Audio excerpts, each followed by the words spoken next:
Seguimos. El tema de hoy es, ¿cómo se llama? La regulación genética ahora de la reproducción celular, o sea, los procesos de división celular. Ayer vimos cómo los paquetes de genes controlaban la síntesis de proteínas, ¿va?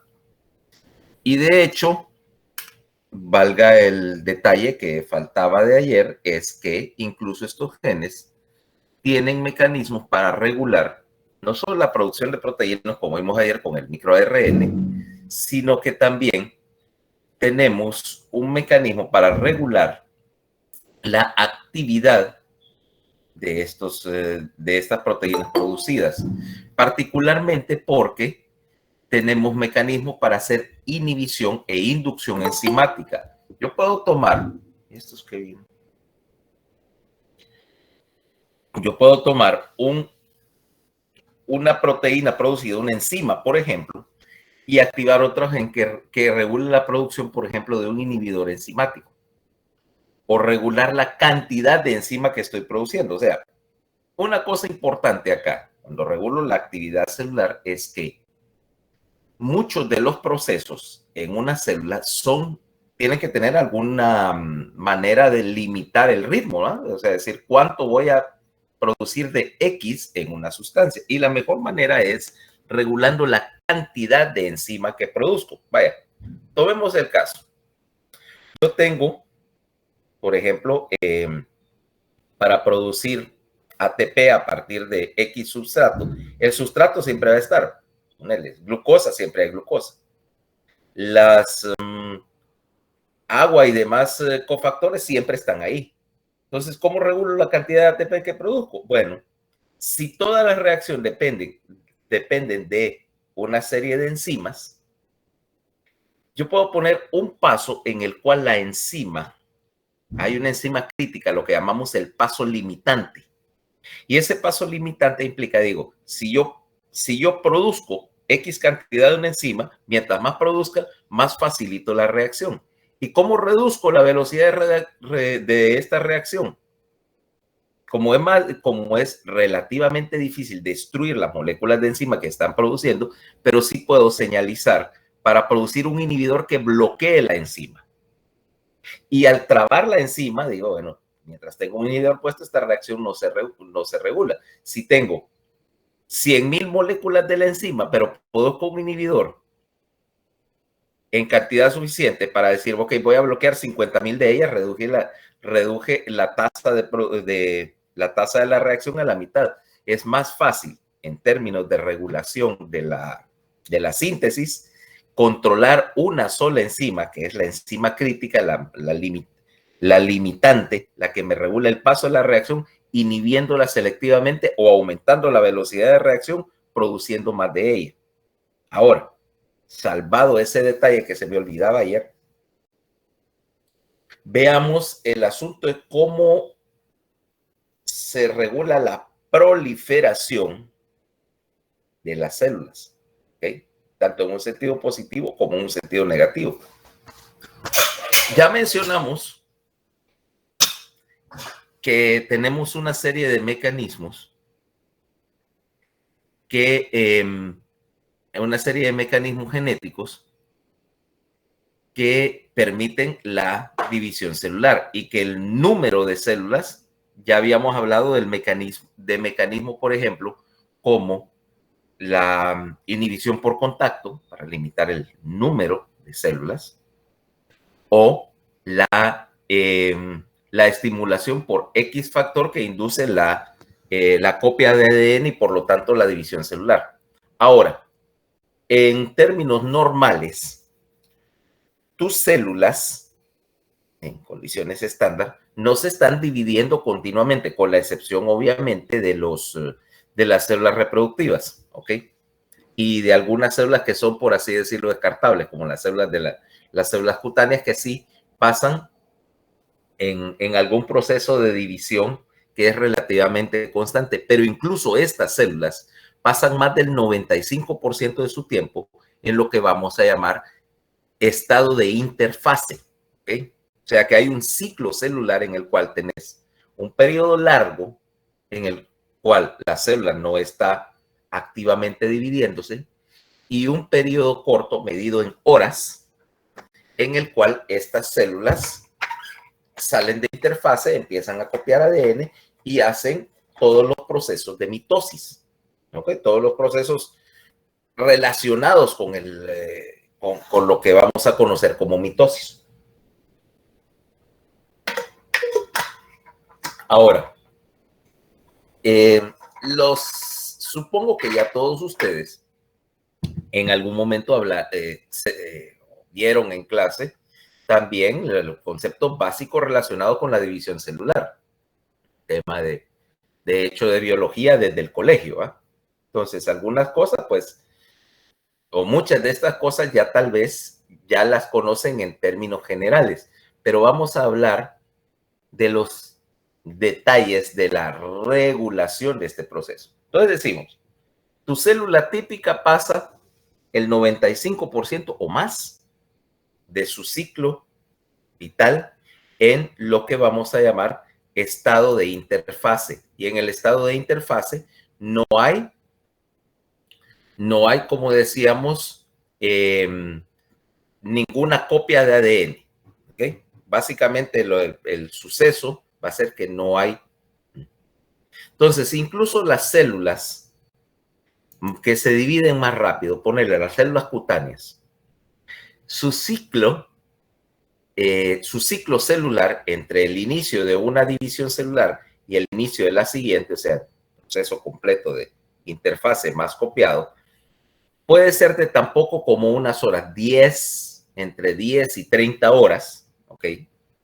Mientras que otras células tienen ciclos vitales más largos. Por ejemplo, células que se reproducen lentamente, caso, por ejemplo, de células funcionales en el riñón o en el hígado, donde los ciclos celulares pueden durar meses, ¿okay? O sea, puede estar meses en un estado de interfase y solo copiarse, ya sea en un periodo largo de tiempo o cuando son estimuladas por algún X factor que les dice que salgan de interfase y entren en los procesos mitóticos. Y por supuesto, las células terminales que en teoría, por lo menos, nunca salen del estado de interfase. O sea que el primer detalle que tenemos acá es que células, por ejemplo, la mayoría de las neuronas, ya sabemos que no todas, la mayoría de las neuronas, la inhibición de la división celular ocurre porque básicamente se bloquean los genes que inician la mitosis y entonces trabaja la célula en estado de interfase. ¿Está? Yo pudiera quitar esa inhibición y empezar a dividir las células, pero en una línea terminal generalmente eso es una mala idea. Ahora, el proceso en sí de la mitosis es bien rápido, toma unos 30 minutos la división de la célula en sí, pero los procesos que preceden a la mitosis toman varias horas, ¿ok? O sea, la división en sí tiene que ser precedido por el primer punto, que es la copia del ADN. Veamos qué es lo que está pasando.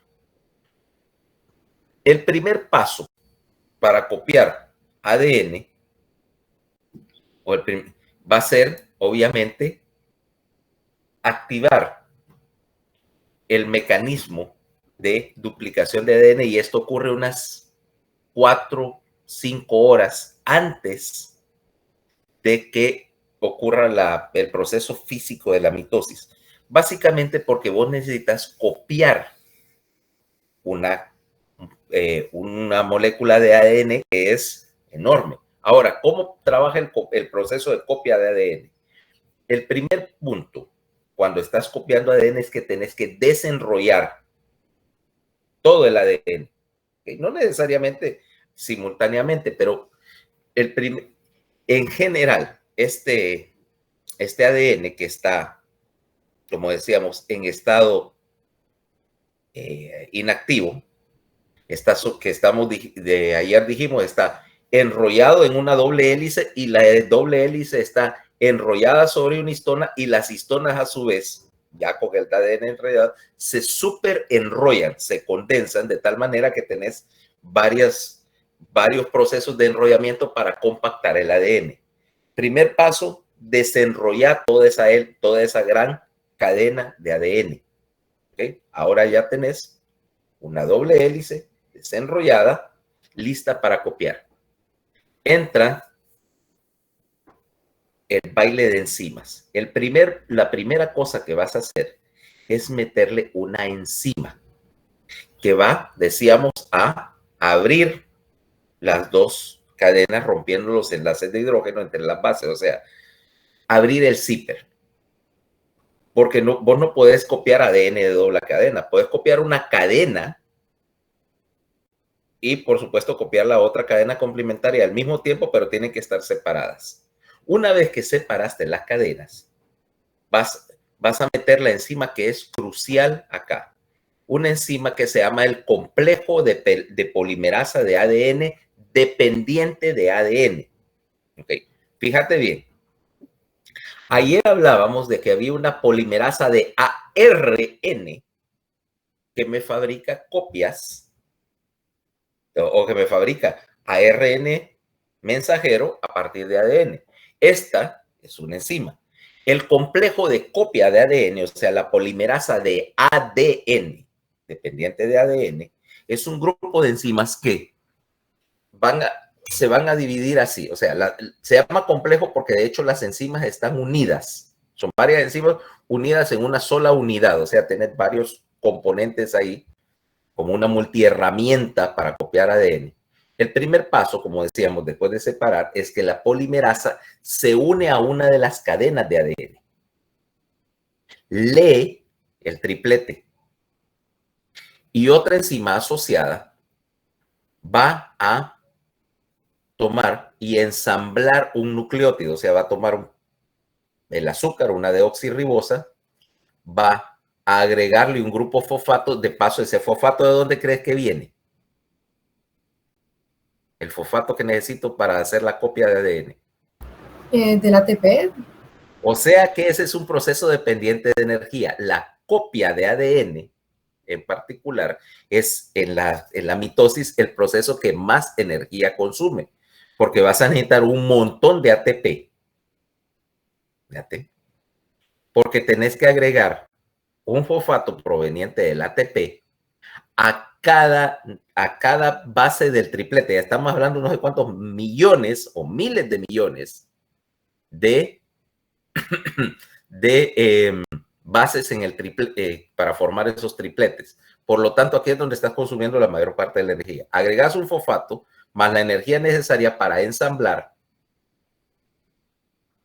deoxirribosa más el grupo fosfato más el nucleótido, ¿ya? Cualquiera de los cuatro que estás usando, TCG, ¿va? Ese nucleótido que ya fue ensamblado, ahora la polimerasa lo va a tomar y acordate que tenías los fosfatos que acabas de agregarle que están colgando acá. Utilizar la energía para hacer un enlace, ¿ok? Del esqueleto del ADN y agregar un nucleótido más a la cadena que está formándose. Luego, el complejo de polimerasa avanza a un espacio y repite el proceso y así sucesivamente hasta copiar todo el segmento de ADN. Ahora, en la vida real, obviamente que no vas a hacer una copia, no vas a hacer una copia de uno en uno. De hecho, ese complejo, espérate, me falta otra parte. Como estoy diciendo, estoy haciendo un segmento de ADN y necesito otra enzima más, aparte de la polimerasa, la ligasa de ADN. ¿Por qué? Porque suponete que yo pusiera, vamos a ponerlos a ustedes y les voy a poner un trabajo. Van a copiarme la fisiología. No usemos la fisiología para eso. Vamos a ponerlo con un trabajo muy histórico, ¿ok? Van a jugar a ser monjes medievales y van a copiar la Biblia. Así como hacían en la Edad Media, que estaba un libro, y entonces estaban los monjes ahí con el pergamino, copiando aquellos libros a mano. ¿Nunca has visto uno de esos? ¿Nunca has visto un libro hecho a mano en un museo? Nadie lo ha visto. Yo no, doctor. Son una belleza, fíjate. Yo sí, doctor, yo sí los he visto en ¿Has visto? Guatemala, en Sí, unos conventos. sí. Y verlos en vivo es una belleza. O sea, te das cuenta, o sea, la dedicación del trabajo de alguien que agarró un libro y se puso a copiarlo, pero con aquella letra obviamente dibujada, y las ilustraciones esas en los márgenes, todo esto era con una pluma literalmente una pluma de ave con filo y un poquito, y unos botecitos de tinta y estar dibujando todas aquellas ilustraciones y vos, las tapas que son de madera tallada y todo, decir, pucha, ¿quién? O sea, ¿quién tenía la dedicación para hacer eso con un libro de este grueso? ¿Va?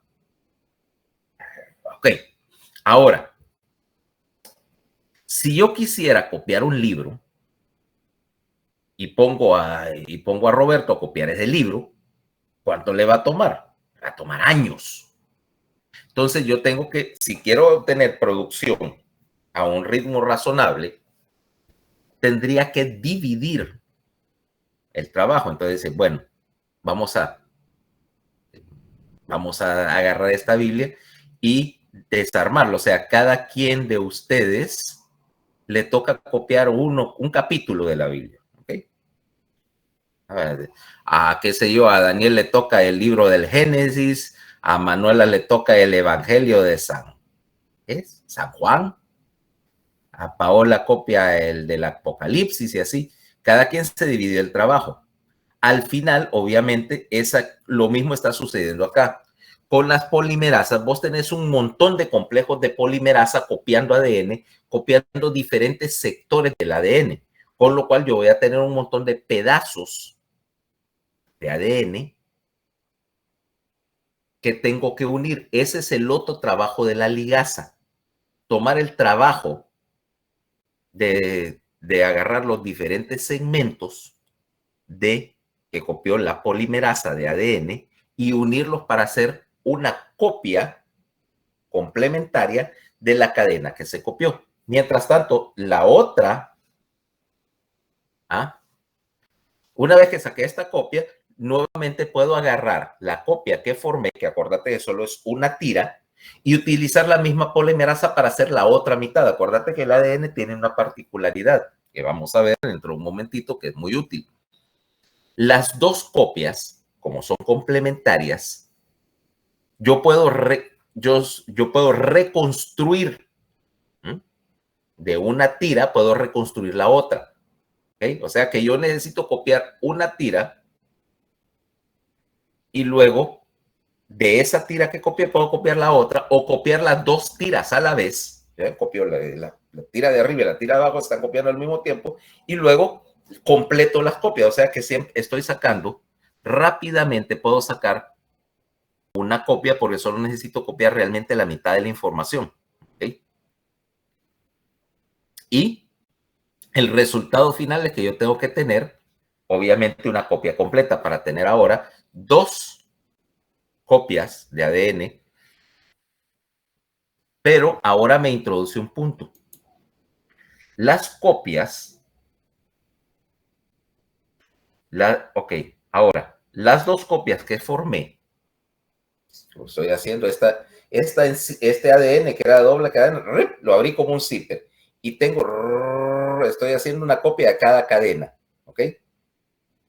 Y luego estas dos copias se enrollan sobre sí mismas, o sea, se vuelve a formar la hélice, la doble hélice. Ahora, aquí tengo entonces algo que parece una Y.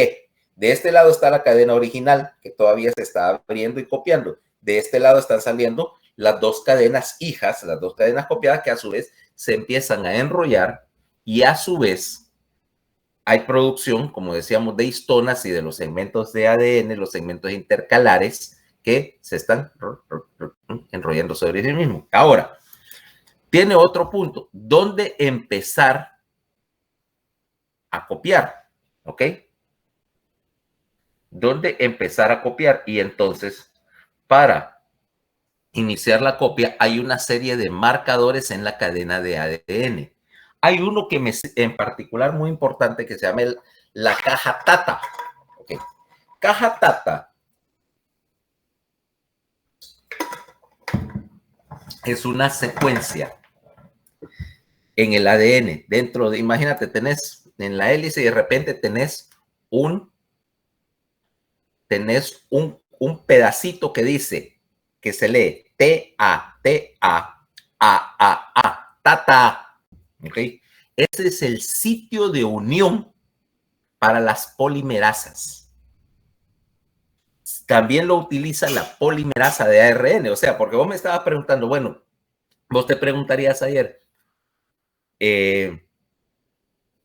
cuando estábamos hablando de hacer ARN mensajero a partir de ADN, ¿y cómo sabe la polimerasa dónde empezar a leer? Porque tiene un codón inicio para señalizar el inicio de la proteína, pero es decir, ¿dónde conecto esta enzima? Entonces ahora sí tengo la respuesta. ¿Cuándo? Una pregunta. ¿Cuántas son? ¿Son 2? ¿TA o solo son 3? Son 2, es T-A-T-A-A-A-A. Tata. Ok. O sea, se le llama caja Tata. Ese es el término en biología molecular para, o sea, lo que te interesa aquí, el concepto básico es que las polimerasas van a buscar esta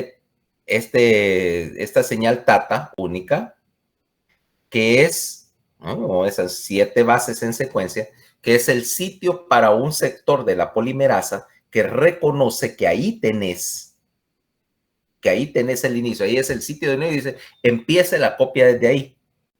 Al lado de la caja Tata también van a estar una serie de secuencias de ADN llamadas factores de transcripción y promotores.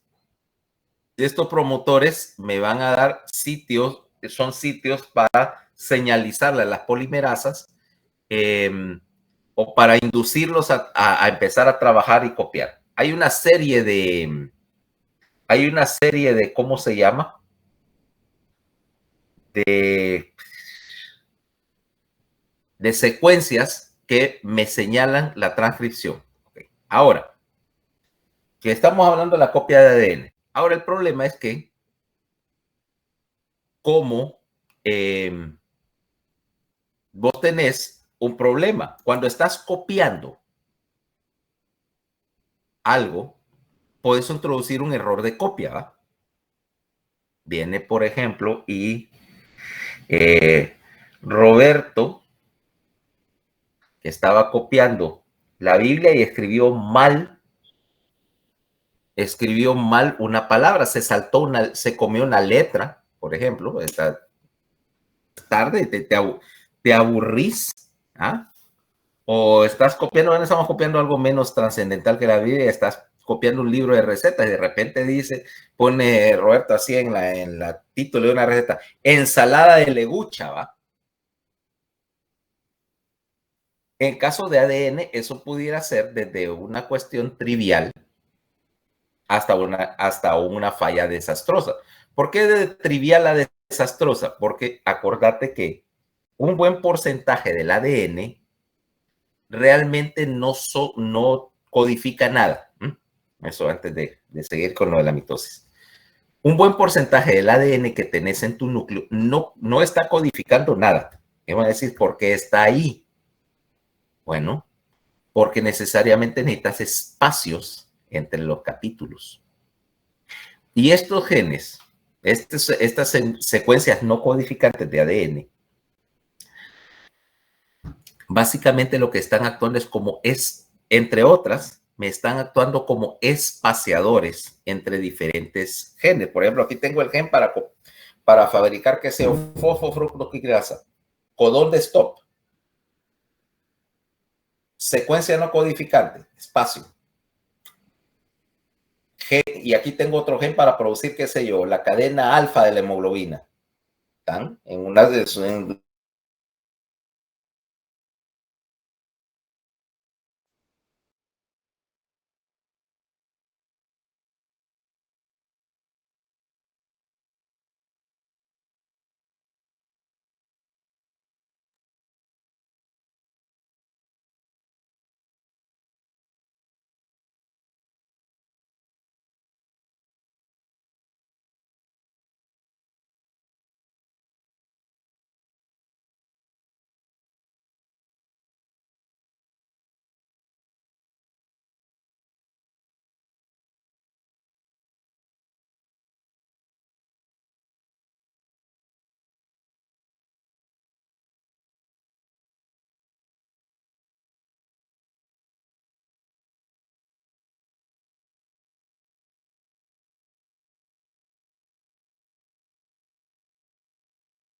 ¿Está conectada esta burrada? Sí, va. Sí, doctor. Vaya. Entonces, bueno, el problema, como decíamos, era que tuvieras errores en la copia. Y como te decía, parte de la secuencia de ADN que estás copiando, alguna puede ser importante porque está codificando cosas como proteínas estructurales críticas para la célula. Otras tienen estas secuencias no codificantes que, aparte de ser los espacios entre los genes, por así decirlo, también tienen secuencias que son, por ejemplo, secuencias promotoras, secuencias reguladoras y lo que más importante, un sistema enzimático. Por ejemplo, tomemos en nuestro sistema de, qué sé yo, del ciclo de Krebs y que tiene 8 enzimas. Ahora, las enzimas que copian que están copiando, que vas a copiar los planos para las enzimas, no necesariamente están en el mismo cromosoma siquiera. Entonces, pudiera ser que la secuencia de la enzima A, en ese yo, la cisoaconitasa, está en el cromosoma 6, pero el ADN para codificar la fumarasto-reductasa, que es parte del mismo ciclo, está en el cromosoma 19. Tenés una secuencia ahí que de alguna manera le señaliza al núcleo que tiene que iniciar la copia en otro sitio. ¿Ok? Downstream, bien lejos. Entonces, alterar esas secuencias, por ejemplo, aunque los genes estuvieran, para las enzimas en sí, estuvieran en perfecto orden, te altera toda la secuencia porque no sabes dónde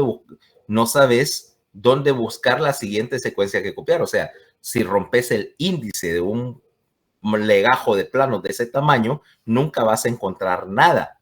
¿Ok? Entonces, necesitas un proceso de corrección de errores, porque una mutación, o sea, un cambio, cambiaste un nucleótido y ensamblaste equivocadamente el nucleótido, pusiste uno equivocado y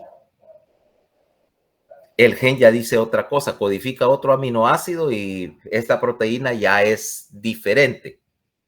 Y diferente generalmente quiere decir defectuoso. Ahora tenés dos mecanismos básicos para corregir errores. El primero es que, como las cadenas de ADN son complementarias, si vos metiste un nucleótido equivocado, este no va a enlazarse, este no queda, o sea, la hélice no cierra. Y entonces tenés una serie de enzimas que van siguiendo a la polimerasa, enzimas que cortan, que son capaces de cortar y sacar un nucleótido de la cadena. Imagínate, de la cadena, corta, saca y lo reemplaza. Ese tipo de enzimas que cortan ADN se llaman endonucleasas, ¿ok? Un endonucleasa puede sacarme un segmento de ADN de la tira y permitir que una polimerasa vuelva a copiar. Dos, como tenés dos copias de ADN, y de hecho la razón de tener dos copias de ADN es precisamente por eso, porque vos puedes comparar una copia contra la otra. Y si las dos copias no coinciden, se repite el proceso de copiado.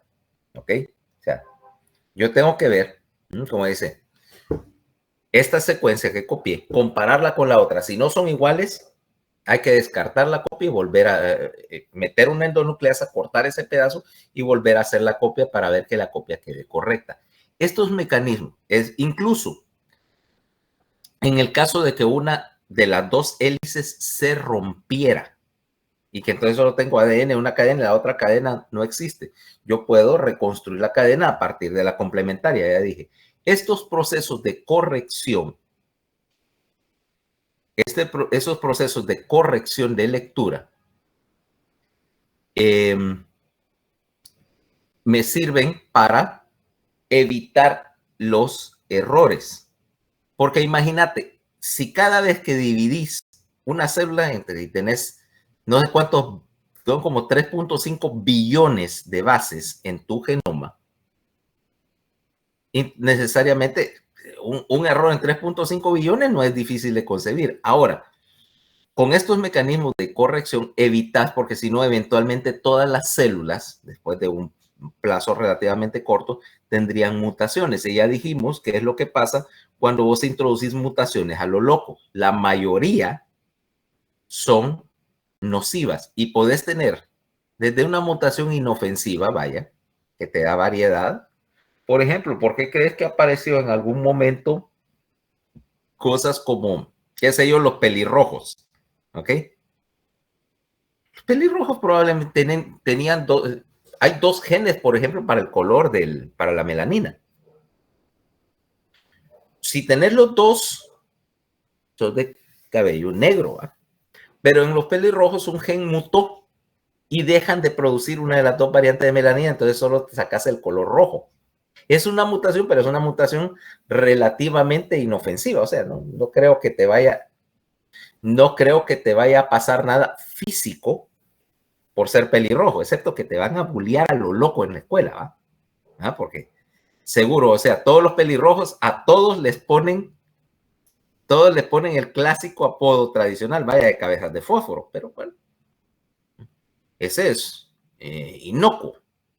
Y esas mutaciones normalmente pasan a la siguiente generación, no representan daño, pero pudieras tener mutaciones más dañinas, por ejemplo, una al gen de la hemoglobina, caso, por ejemplo, de la hemoglobina S y la anemia derpanocítica, en la cual tenés una hemoglobina normal, que es transmisible, porque básicamente necesitas una serie de circunstancias específicas para que te afecte. Y entonces si haces una crisis drepanocítica.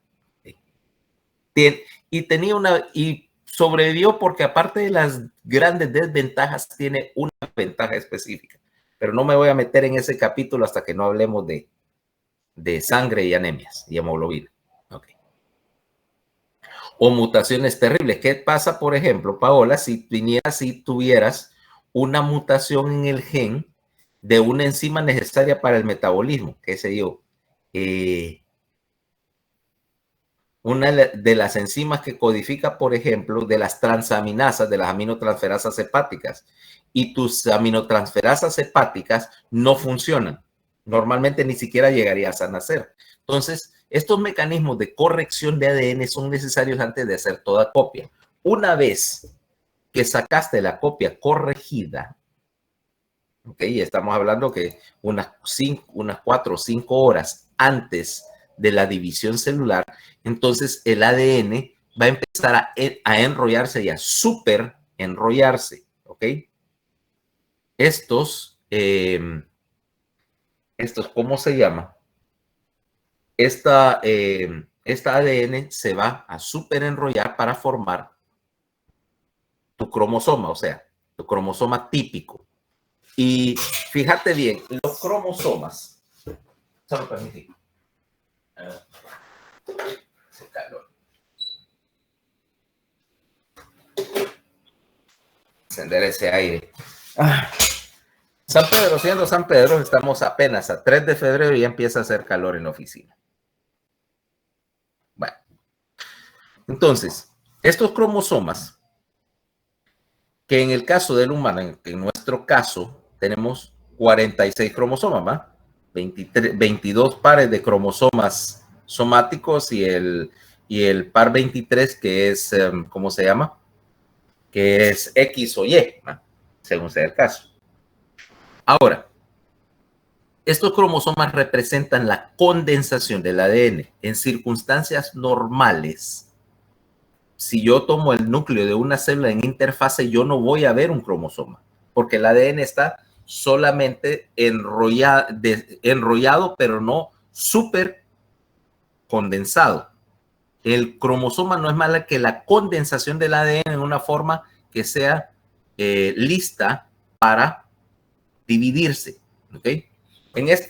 Y el número de cromosomas es constante para cada especie, pero no tiene nada de especial. ¿Ok?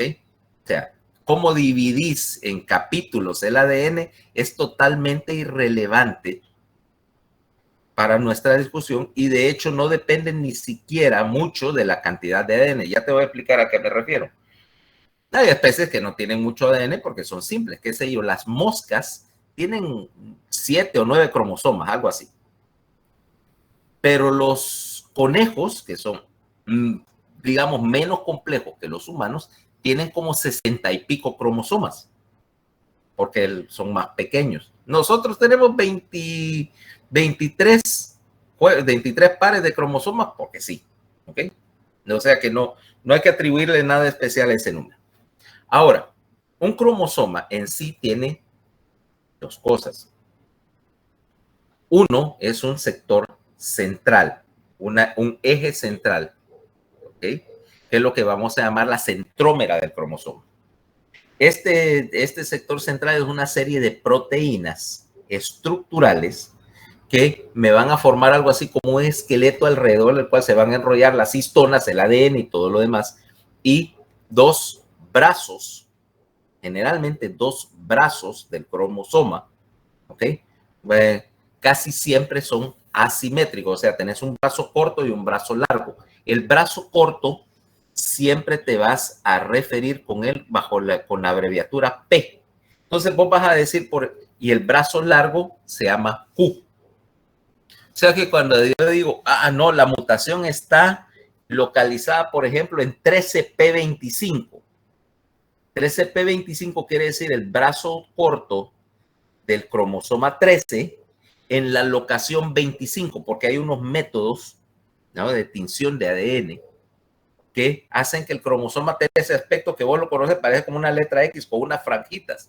Cada una de esas bandas está numerada. Entonces, la banda 25, normalmente las bandas yo las mido desde la centrómera para afuera. Entonces, 1, 2, 3, 4, 5. O sea, digo, 13p25. Ok, está en la banda 25 medida desde el centro. O sea que la idea de la catalogación del genoma implica todo eso. Ahora ya tenemos más o menos un mapa genómico que dice dónde están, por lo menos algunos de las funciones en los cromosomas. No está completo, ¿ok? La investigación, o sea, se logró secuenciar el genoma completo del humano. De hecho, hay varias secuencias completas y un banco de datos, pero todavía se está trabajando porque no sabes exactamente dónde están todas las secuencias de todos los productos que están codificados ahí. Básicamente eso toma un montón de tiempo y trabajo. Secuenciar ADN para encontrar para leer el plano y saber qué parte del plano codifica qué cosa, es un trabajo grandísimo que implica generalmente un montón de tiempo de computadora.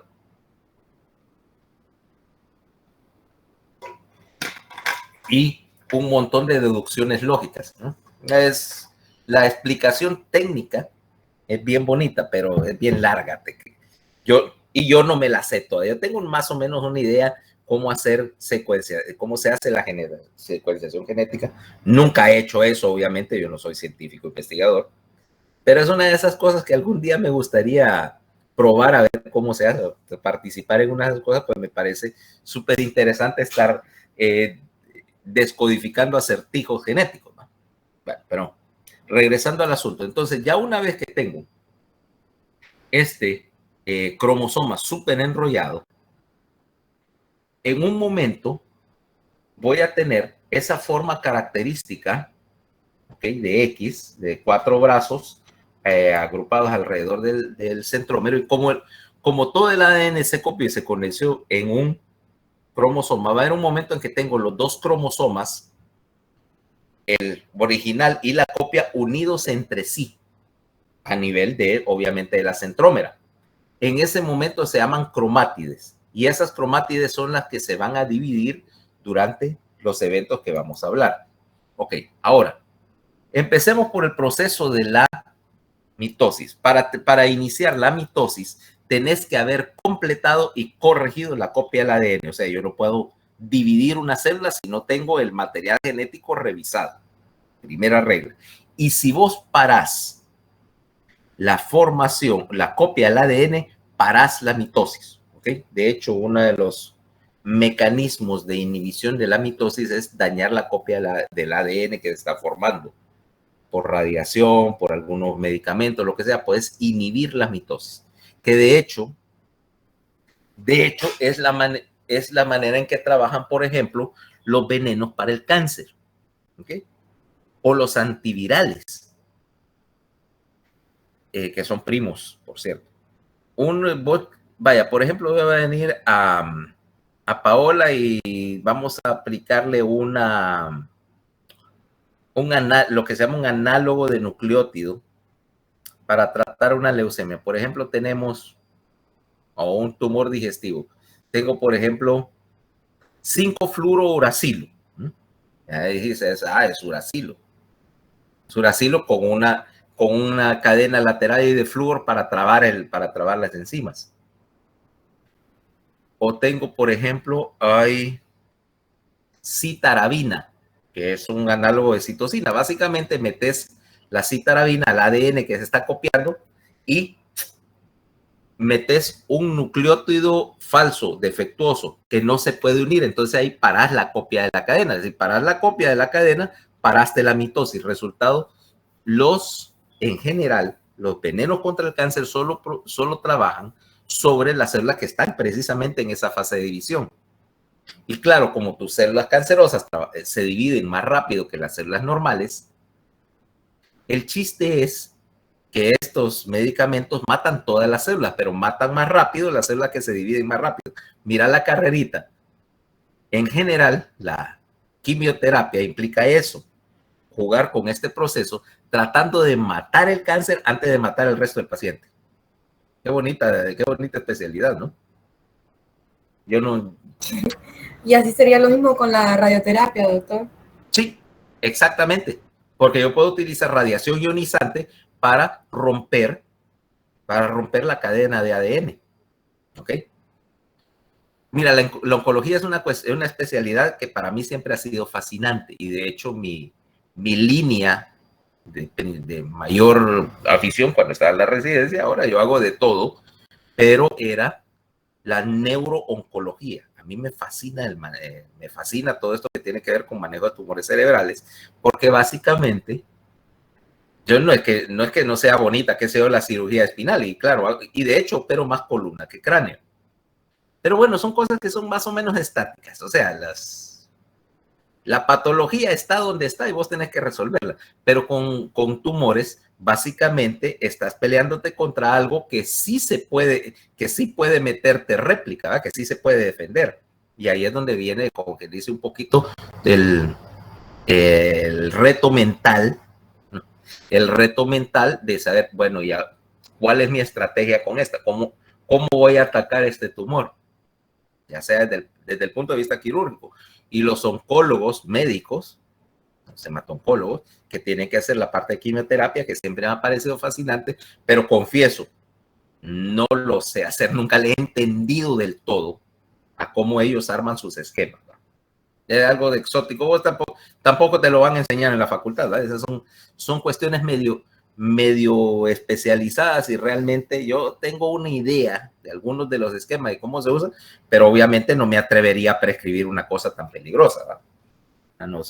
No estoy tan chiflado como para meterme a ver, pero bueno, entonces, estamos en esa fase, ¿ok? Logramos hacer la copia a pesar de todo, chequeamos la copia y ya tengo todas las parejas de cromosomas unidas en forma de cromátides. Aquí es donde empieza el proceso de la mitosis. Todo este proceso va a tomar unos 30 minutos, a máximo 60. Entonces,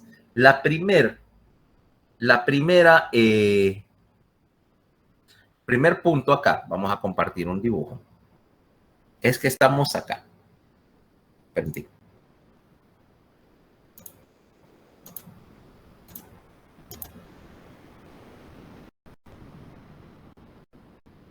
Dame un instante. Ok, ahí estoy. Estamos en A. Al inicio del primer proceso, de la profase, mira, ahí ves que tenés los cromosomas que se han organizado y que tenés los centrómeras, de hecho están visibles ahí dentro del núcleo. Y dentro del núcleo lo tenés todo el material genético ya condensado y se están formando estas dos estructuras que ves abajo, los centriolos.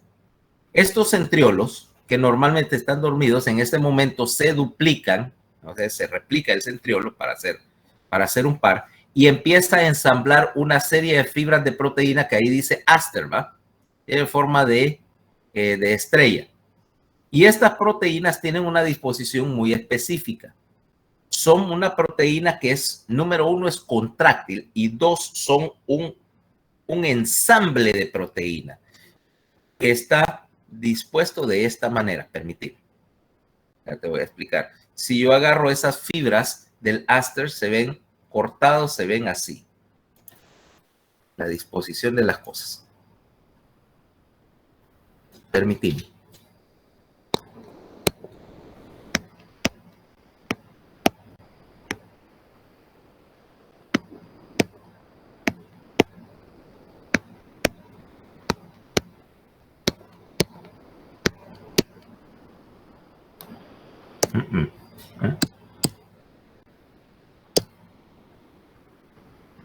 Permíteme.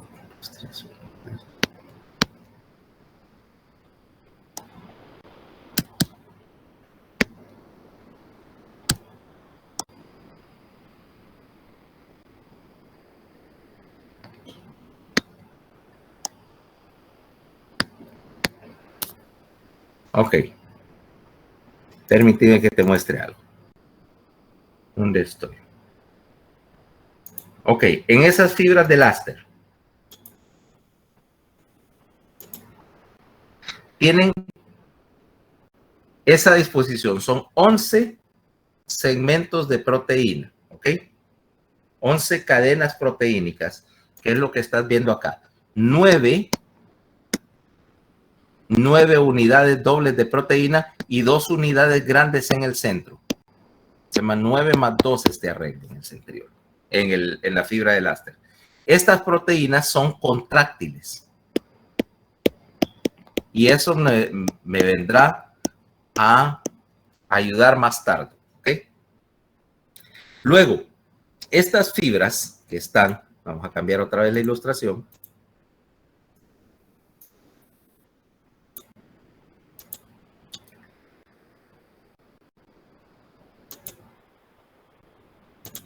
Estas fibras que tenés ahora se empiezan a unir y empiezan a hacer un puente entre los dos centriolos.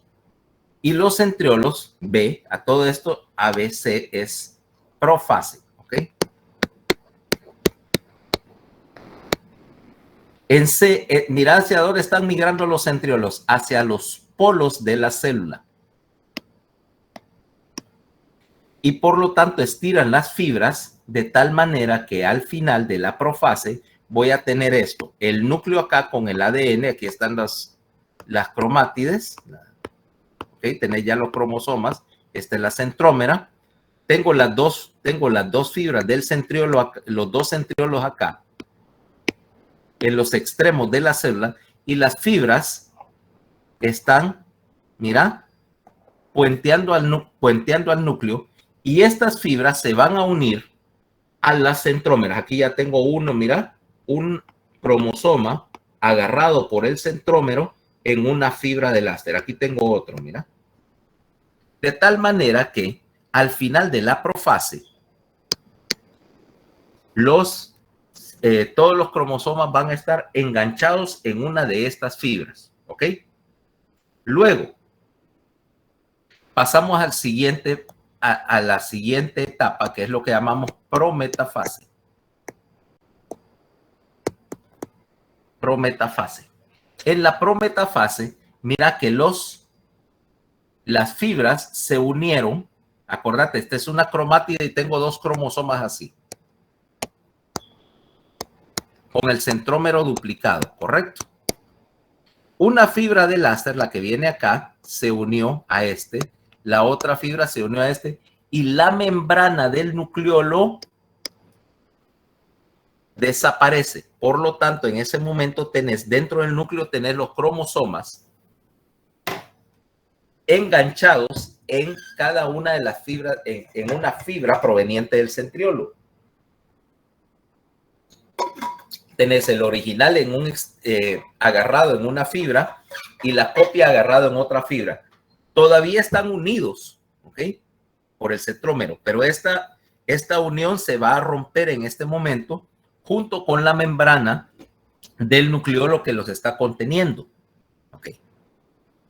Entonces, en el siguiente paso, que vamos a entrar en metafase, se va a romper la unión, ¿ok? Se va a romper la unión entre las dos centrómeras, o sea, la cromátide se va a dividir en las dos copias. Acuérdate, tengo dos cromosomas. Esta ya lo puedo cerrar. Espera. Sí. Tengo dos cromosomas unidos ahí en la cromátide. En la metafase lo que voy a hacer es que voy a separarlos. Ahora ya tengo los cromosomas separados, pero están alineados a todo esto. Si yo tengo la fibra saliendo así de los centriolos, todos los cromosomas se van a alinear ahora, se van a separar y voy a tener el original y la copia frente a frente, alineados a lo largo de la línea media del núcleo. ¿Okay? Listos para separarse. Luego, una vez que ya llegué a este punto, voy a pasar a la siguiente, ¿cómo se llama? El siguiente paso, que es la anafase. Conforme yo rompí la centrómera en el caso anterior, en la metafase, ¿va? Yo rompí la centrómera, ahora tengo los cromosomas separados, pero alineados. En la metafase, lo que voy a hacer es que voy a separarlos y el centrómero, y agarrados del centrómero, mira, ahora, en anafase, los dos cromosomas van a separarse. ¿Por qué? Porque estas fibras que vienen del centríolo, las fibras del áster, son contráctiles y se empiezan a contraer. Una vez que se empiezan a contraer, jalan a los dos cromosomas para los extremos del núcleo que se está dividiendo. O sea que en anafase, los cromosomas se separan. O sea, la mitad exacta va a ir para un extremo, la otra mitad equivalente va a ir para el otro extremo de la célula. ¿Cabal? O sea que ahora paso al último proceso de la división del núcleo, porque básicamente la mitosis lo que me representa es el proceso de división del núcleo. El citoplasma es más sencillo porque mientras yo esté, una vez que yo completa la división nuclear, solo tengo que empezar a duplicar la membrana y a separar el citoplasma de las células y separar los contenidos de la célula en forma ya sea simétrica o no, pero ahorita lo que me interesa en la mitosis es que yo estoy copiando el material genético. Ahora, vamos a ver. En la última fase, en telofase, mira, G es telofase temprana. Ves que los cromosomas se separaron y que el núcleo ahora le empezó a salir una cintura por donde se va a dividir.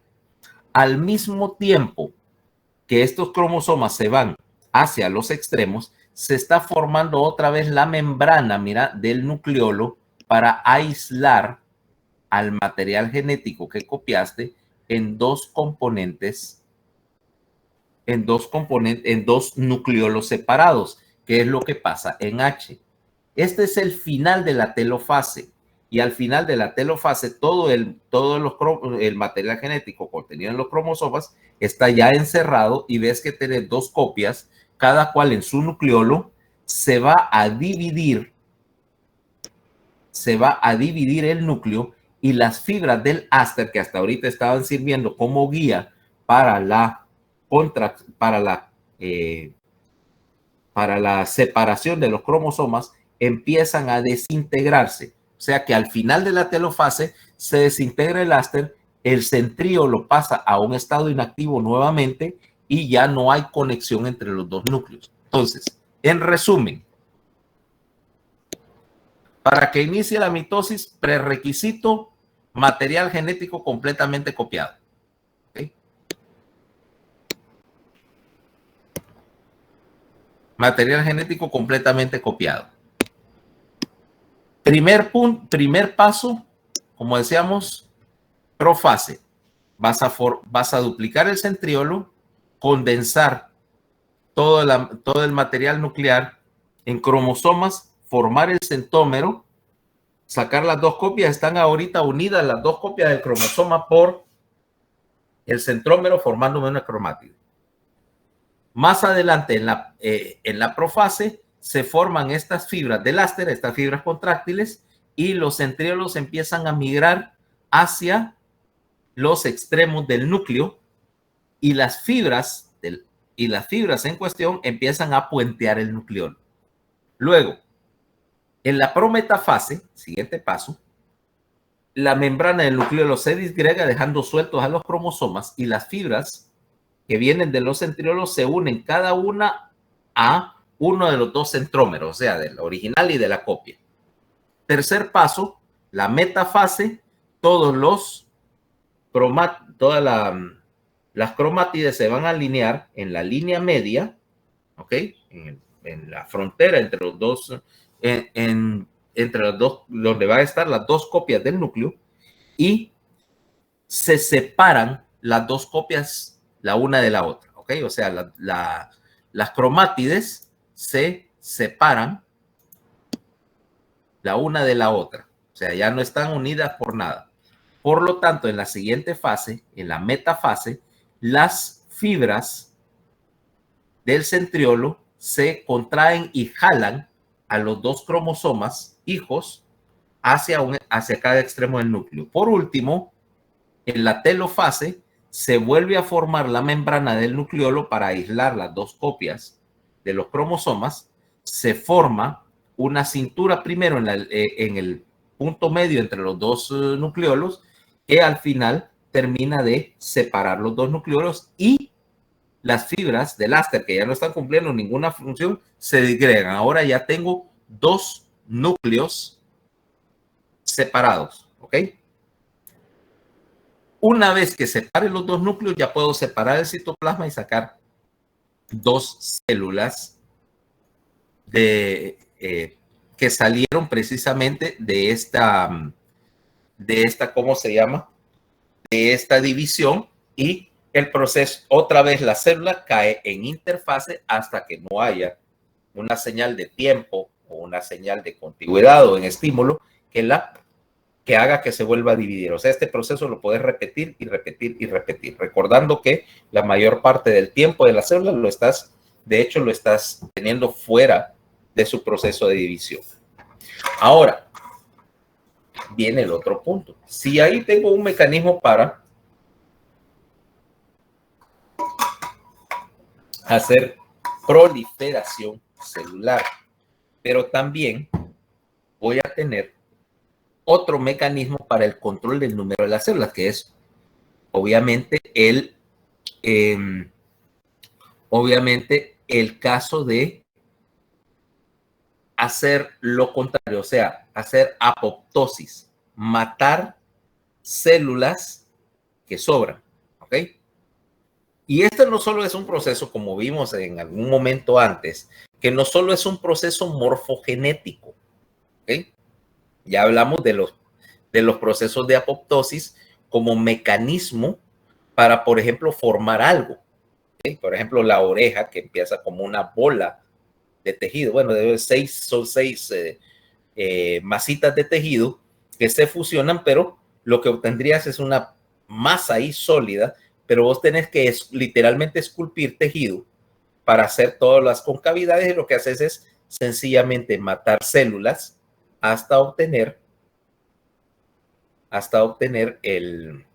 la concavidad que querés. O sea, hay muchas razones para hacer apoptosis, incluyendo no solo por procesos morfogenéticos, sino que, por ejemplo, tenés células que conforme envejecen van adquiriendo características de riesgo. Caso, por ejemplo, de los leucocitos.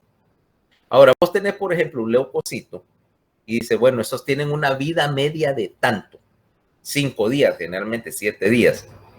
Y vos te preguntas, ¿pero por qué van a vivir 7 días?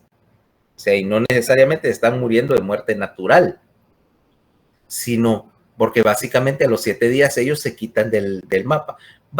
Y la razón es obvia. En el caso de una célula inmune, conforme envejece y dejara de exhibir, por ejemplo, los receptores y marcadores de superficie, pudiera que, como no tiene los códigos para identificar otras células, empezar a atacar células normales. Resultado, hay que quitarla del camino. Ahora, ¿cómo mato una célula?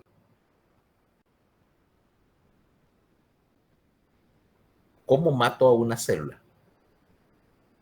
Podríamos activar las enzimas de los lisosomas.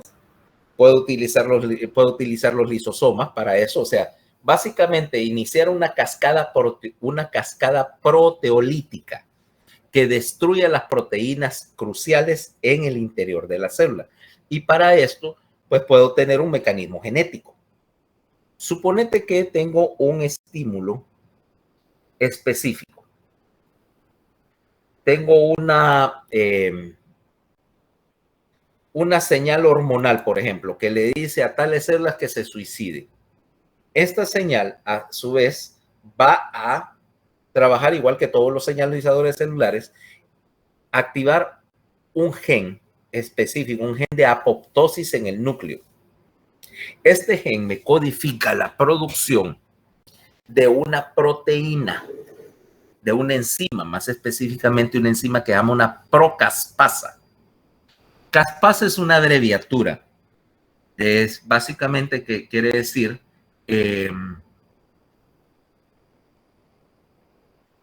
calcioserina proteinasa, o sea, dañan específicamente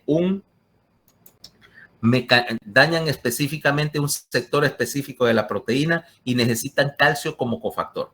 Ahora mira lo que hace una caspasa.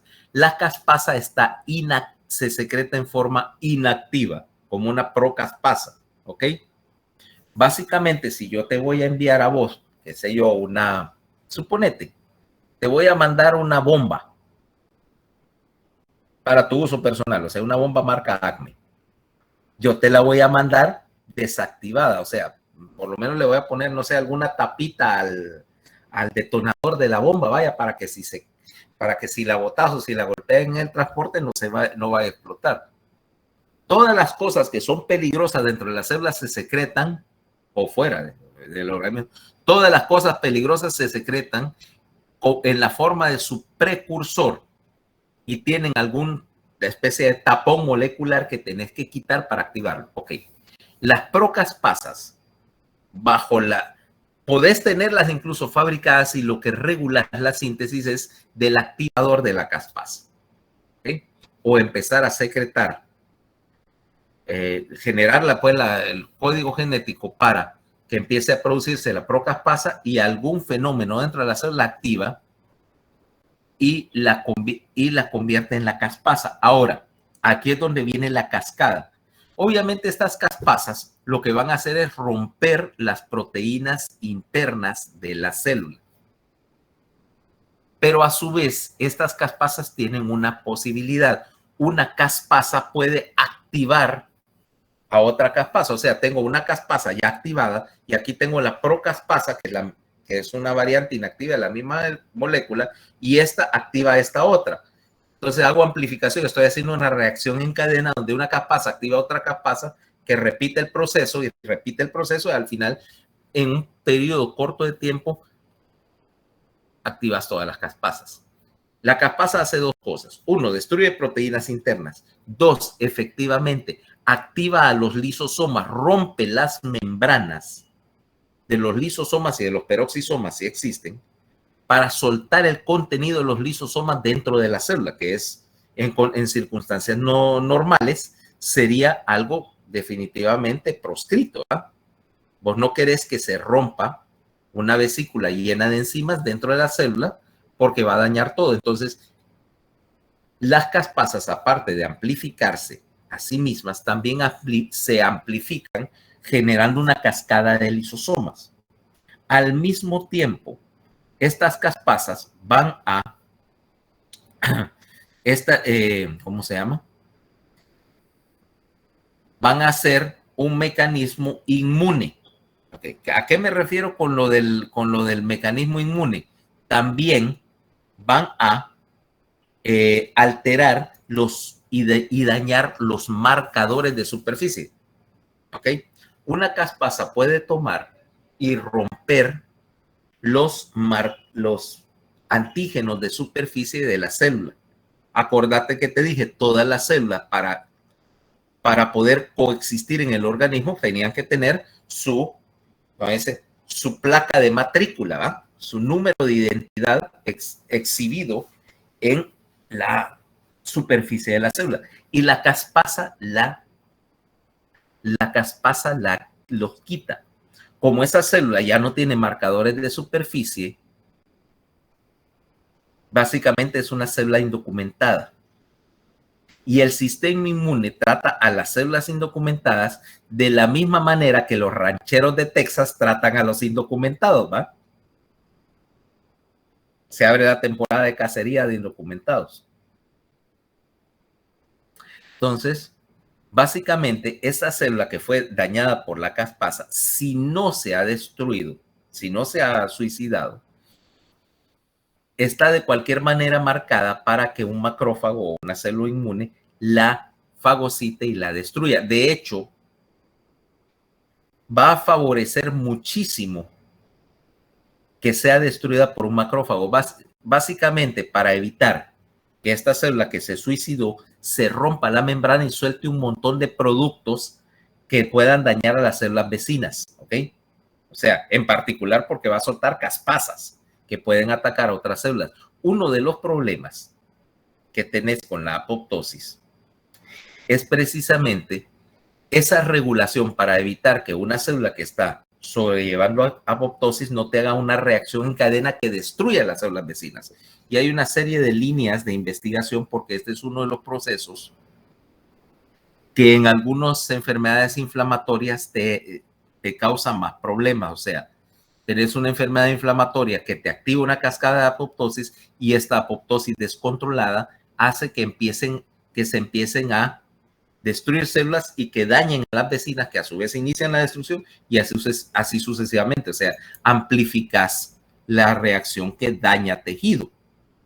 Ahora, lo ves, por ejemplo, en las enfermedades, lo puedes usar también a tu favor, porque algunas de las terapias nuevas, por ejemplo, contra el cáncer o contra las enfermedades reumáticas, son inductores de la apoptosis. Básicamente lo que vos querés es señalizarle a esta célula cancerosa que se suicide y que a su vez se suiciden en masa, haciendo que el tumor se licúe, literalmente. Tiene sus problemas. Pero básicamente lo que querés acá, en términos simples, es que ¿cómo se llama?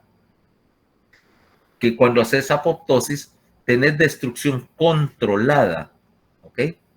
Controlada de las células mediante una cascada enzimática que rompe la maquinaria interna, que activa los mecanismos de destrucción propios de toda célula en contra de sí misma y que a su vez, y esto es la parte más importante del asunto, marca a esa célula para su fagocitosis inmune, para evitar que se rompa y que suelte los productos. Siempre en un proceso de apoptosis hay un proceso de marcación inmune, ¿ok? ¿Alguna pregunta hasta ahora? Vamos bien. Ok. Entonces mañana la clase está en video y metabolismo intracelular del calcio se llama, y hay un documento en el campo virtual. Voy a compartir aquí para que vean cuál es. Permítanme.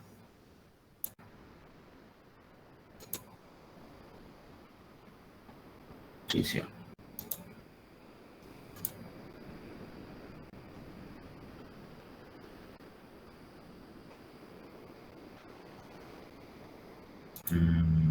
¿Dónde estoy? Espérame. Aquí.